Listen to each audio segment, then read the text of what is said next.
we'll be covering the installation of Rustbuster's rear crossmember for Jeep's YJ Wrangler. Before you begin, if at any point you are uncomfortable with any of the processes, we strongly suggest you seek out the work of a professional. Ensure you have all the required tools listed, and ensure you follow all the manufacturer's safety precautions and operations while using them. Step 1. Disconnect your vehicle's battery and inspect for potential fire hazards, such as leaking fuel lines and engine components. Repair or remove these before starting, and remove any fire hazards from the work area. Step 2. Lift your vehicle and support its rear axle with jack stands for driver and passenger sides.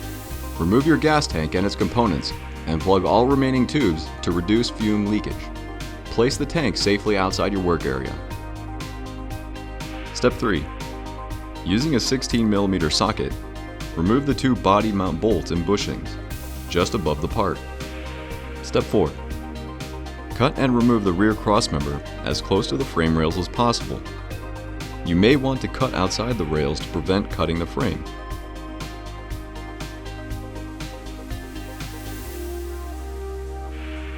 Requiring you to remove the remnants and old welds. Ensure the entire crossmember is removed. Step 5. Attempt to push the part into place and over the frame rails. Take note of any obstructions and cut them away. Ensure the two body mount bushing holes line up with the vehicle's body mounts. Step 6. Prepare your weld zones by clearing away any rust or debris, revealing bare metal. Tack weld or clamp the part into place. Step 7.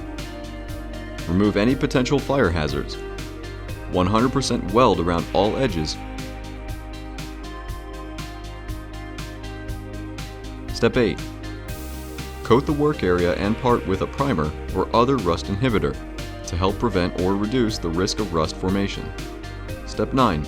Begin reassembling your vehicle by reinstalling the two body mount bolts and body bushings with a 16mm socket. Finally, reinstall your gas tank completely. Reconnect your battery, and you're done.